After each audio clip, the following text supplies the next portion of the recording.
Les lieux abandonnés m'ont toujours fasciné. Il s'en dégage une atmosphère unique, propre à chaque endroit, à chaque monument, et je me sens à chaque fois chanceux d'avoir la possibilité de les visiter. J'ai pris pour habitude de vous faire découvrir les villages abandonnés d'Espagne, mais cette fois-ci je me dirige vers un tout nouveau pays, le Portugal. Pendant 10 jours, je suis parti sur les routes de l'Algarve avec pour objectif de vous faire découvrir cette région à travers 2 de mes passions, regroupées chacune dans une vidéo différente. Les lieux abandonnés et insolites dans cette vidéo, et la nature et les oiseaux dans une autre. Cependant, ma tâche ne sera pas facile. En effet, l'Algarve n'est pas réputée pour ses lieux abandonnés, et pour cause. La côte est un endroit très touristique, où des milliers de riches propriétaires viennent passer leurs vacances, alors qu'à l'intérieur des terres, nous faisons face à des immensités sauvages où quelques villages ruraux apparaissent par endroits. Pourtant, cette région recèle encore, comme vous allez le voir, quelques trésors oubliés.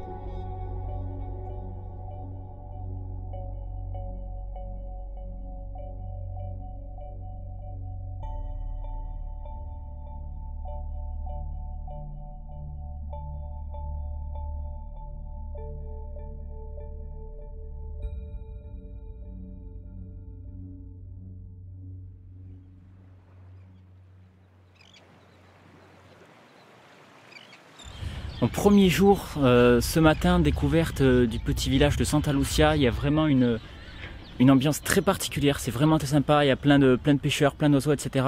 Et effectivement, derrière moi, on a des vieilles carcasses de bateaux.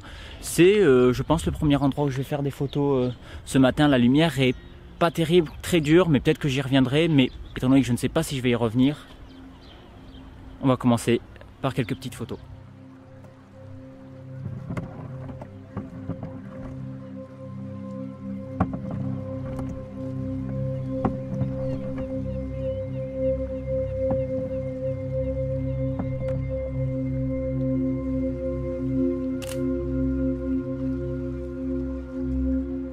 Regardez, au milieu des bateaux, il y a ce bateau avec cet insigne que vous reconnaissez. Je trouve que c'est génial. Il y a moyen de faire une super photo, je pense.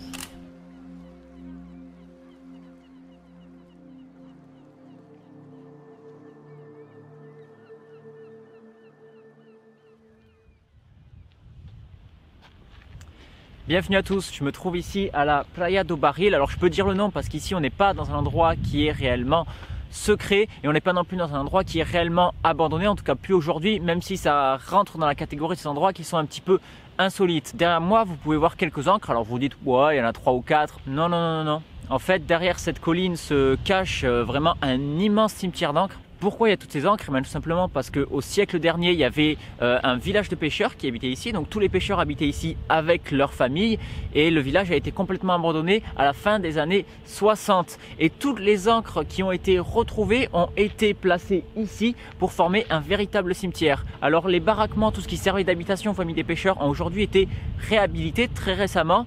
Mais les encres, comme vous pouvez le voir, eh bien, elles sont restées ainsi pour un petit peu rendre hommage aux pêcheurs qu'il y avait ici. Et vous allez le voir, il n'y en a pas qu'un peu. C'était au cours des saisons estivales que près de 80 pêcheurs avec leurs familles se retrouvaient ici, chaque année, pour pêcher le thon lors de sa migration, et ce depuis 1841. Les ancres, dont le nombre s'élève à 250, sont les seuls vestiges d'un système complexe de pêche, conçu pour piéger les poissons. Ce genre de système était réparti tout au long de la côte au siècle dernier, cependant aujourd'hui, il n'en reste quasiment aucune trace. Complètement abandonné en 1966, ce lieu est donc considéré aujourd'hui comme l'un des derniers souvenirs d'une époque où l'Algarve vivait encore de la pêche et non du tourisme de masse. Et aujourd'hui, ces pêches traditionnelles ont complètement disparu, mis à part à Olao, où elles sont cependant pratiquées de manière bien plus moderne.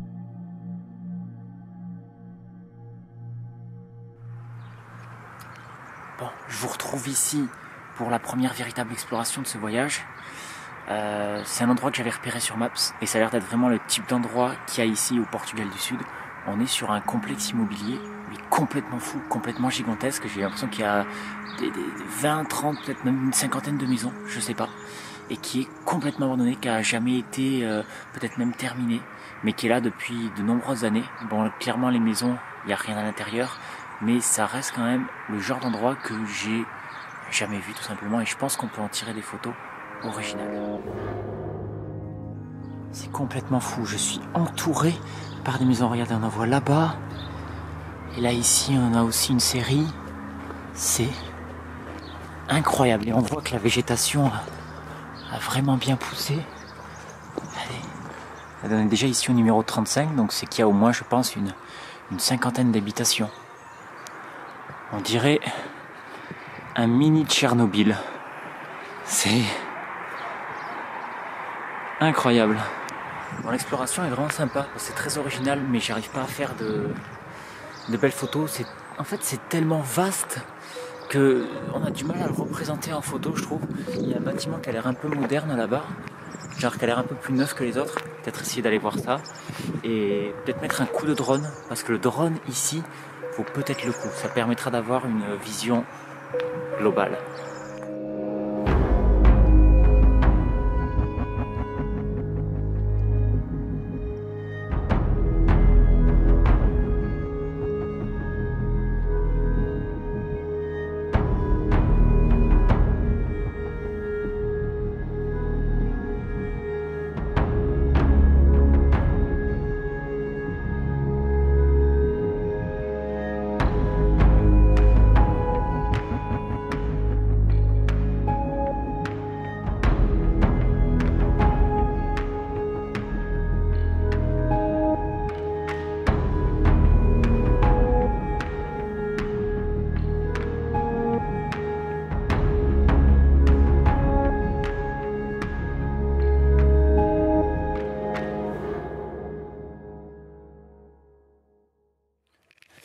On se retrouve maintenant ici, alors on dirait qu'on est en pleine campagne, mais en fait on est juste en bord de mer.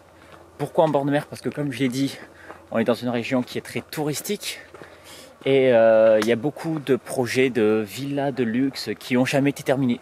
Donc ce qui fait que ça laisse des maisons un petit peu fantômes, alors qui sont vides, mais qui restent assez étonnantes d'extérieur. Et en espérant qu'elles n'ont pas été eh bien retapées depuis. Et qu'elle n'ait pas également été trop taguée, etc. Ok, alors regardez, j'essaie de faire le tour de la propriété. On aperçoit l'une des premières villas ici. Elle est immense. Par contre, il y a des barbelés tout autour. Donc, je sais même pas si je vais pouvoir y accéder. Bon, je suis pas rentré dans la première maison du coup, parce que j'ai l'impression qu'il y avait peut-être des travaux de restauration qui étaient en cours. Il y avait des trucs qui étaient assez récents. Là, j'arrive devant une deuxième. Bon, là par contre, ça a l'air tout tagué. C'est complètement ouvert, regardez. Bon, je pense que ce sera pas terrible. Il y a peut-être moyen d'en tirer une photo. On va voir ça. Ouais, voilà. C'est dommage parce qu'elle avait du cachet avec la petite statue d'oiseau, mais complètement pourri par les tags.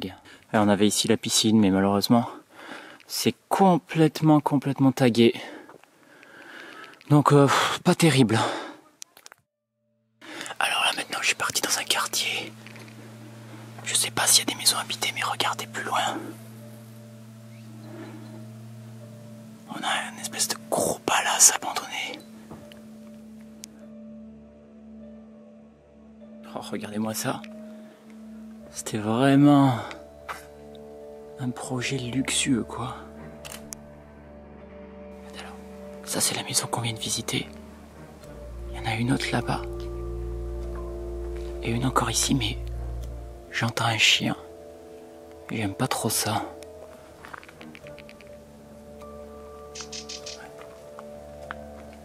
Il n'y a pas de doute. Elle est bien aussi abandonnée.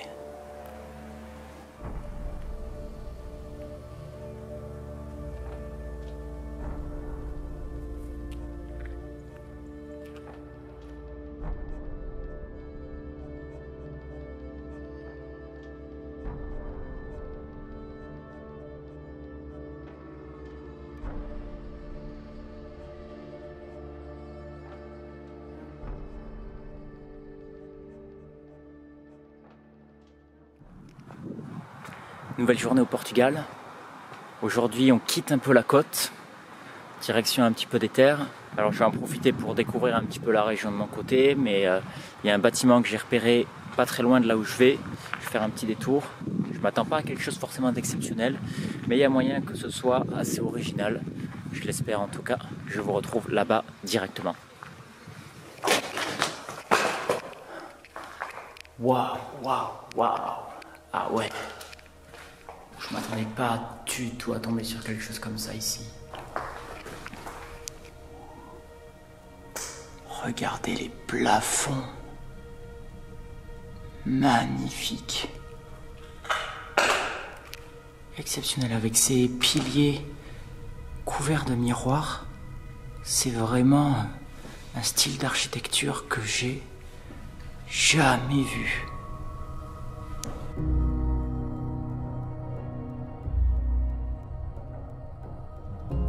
Cet endroit, impressionnant de par sa taille, était un hôtel thermal prestigieux à son époque. Existant déjà au début du XXe siècle, le lieu connaît un grand succès. L'hôtel ferme complètement ses portes au début des années 2000, et même si je ne trouve aucune information concernant cette fermeture, cette dernière est probablement causée par le manque de clientèle. En effet, dans toute l'Europe, dès les années 80, le tourisme thermal ne plaît plus autant, et nombreux sont les hôtels et autres bâtiments rattachés aux activités thermales à mettre la clé sous la porte. Aujourd'hui cependant, la ville est en pleine renaissance, et j'apprendrai en rentrant que le bâtiment est à vendre, pour réhabilitation ou pour la démolition. Il est toujours triste de savoir que rien ne sera fait pour protéger un tel bâtiment et que le bénéfice prend le dessus sur l'histoire et le patrimoine.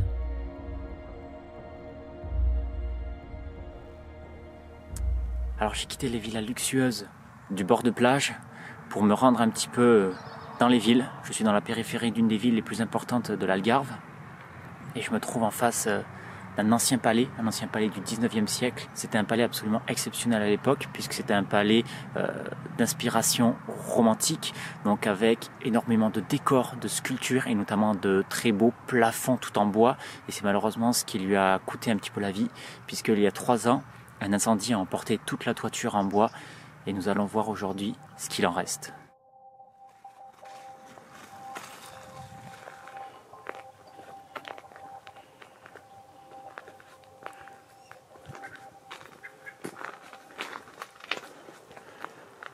Alors malheureusement, on voit bien qu'il y a tout l'intérieur déjà qui a été complètement ravagé par l'incendie et qui en plus par-dessus...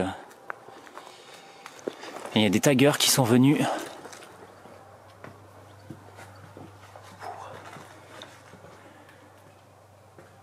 Il ne reste plus rien du tout de la magnifique toiture qu'il y avait là auparavant.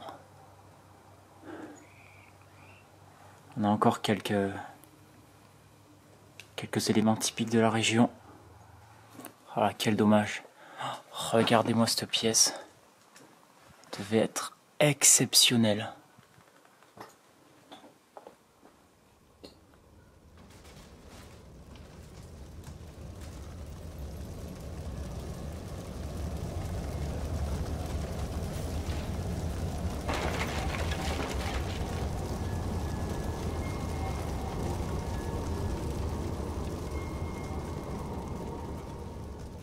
C'était magnifique, hein. Regardez-moi ces bancs qui font tout le tour de la propriété, c'est exceptionnel.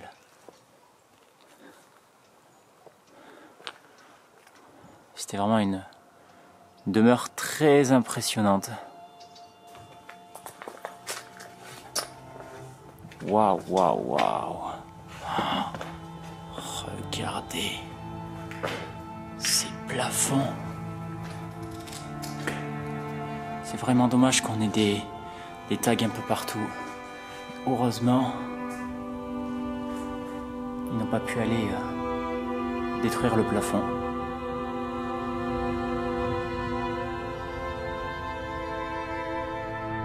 Construit dans la moitié du 19e siècle, ce château appartenait à un homme politique célèbre et apprécié dans toute l'Algarve.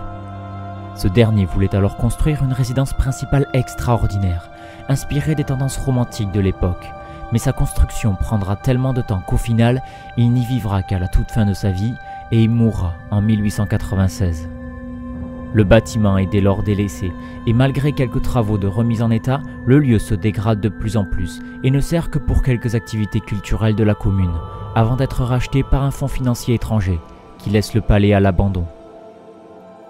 Le lieu se retrouve alors constamment squatté et début 2017, un immense incendie emporte la toiture et les tours. Aujourd'hui, 3 ans après cet incendie, rien n'est fait pour préserver les quelques restes de ce qui était auparavant un véritable chef-d'œuvre de la région.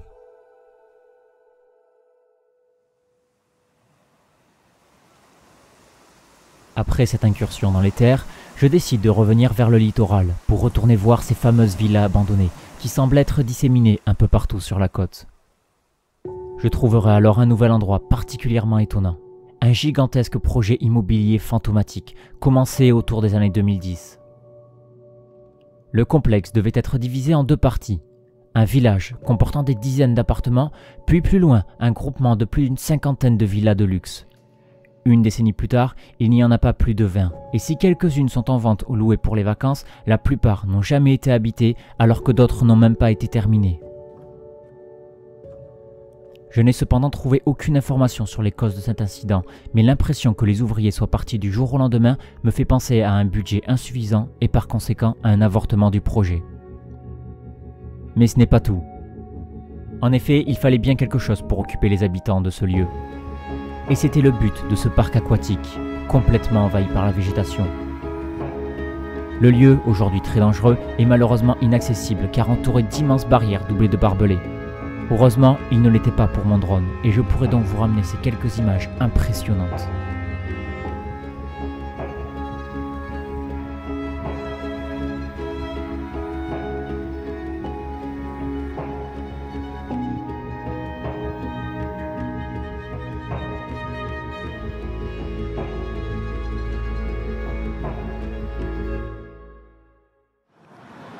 Nouveau jour ici au Portugal, le voyage se rapproche un peu plus à chaque fois malheureusement de sa fin.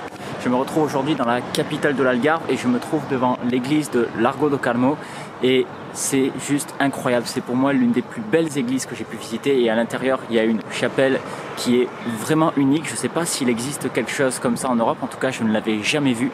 Je vous laisse sur les images et un petit peu l'histoire de l'église parce que c'est vraiment unique. Et en effet, ce sera malheureusement le dernier lieu que je visiterai pendant ce voyage. Mais quel lieu! Cette église est l'une des plus importantes de toute l'Algarve. Fondée en 1713 et dédiée à Notre-Dame du Mont-Carmel, puis détruite par un tremblement de terre, l'église sera en constante évolution jusqu'en 1876. De style baroque, financée par les richesses venues d'Amérique du Sud, elle nous montre toute sa richesse et sa splendeur à l'intérieur. Les dorures, les sculptures et les peintures ayant été réalisées par des artistes renommés de l'époque.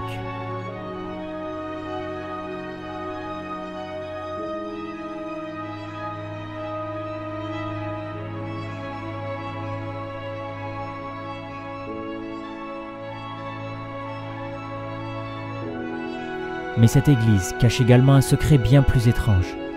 Un petit bâtiment situé dans la cour arrière, appelé la Capella dos Ossos. Comprenez la chapelle des os.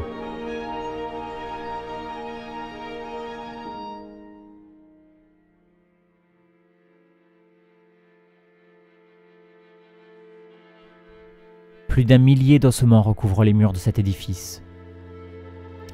Les squelettes sont ceux d'anciens moines qui officiaient autrefois dans cette même église et qui ont été exhumés au XIXe siècle car les cimetières de Faro étaient surpeuplés. Pour être précis, 1245 crânes sont ancrés à jamais dans ces murs, qui se veulent être un hommage, mais également un rappel à notre mortalité. Au-dessus de la chapelle est inscrit cette phrase « Rends-toi bien compte que toi aussi tu finiras ainsi ».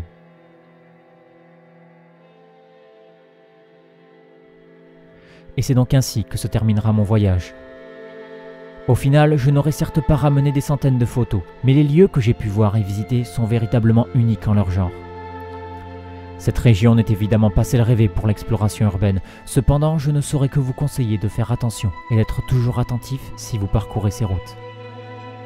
Hormis les villas et les bateaux, j'aurai en effet la chance de pouvoir photographier de nombreux véhicules abandonnés, juste en bord de route. J'espère pouvoir un jour retourner dans une autre région de ce magnifique pays et vous faire découvrir de nouveaux lieux secrets et insolites. En attendant, je vous remercie pour votre visionnage et vous dis à très bientôt pour de nouvelles aventures.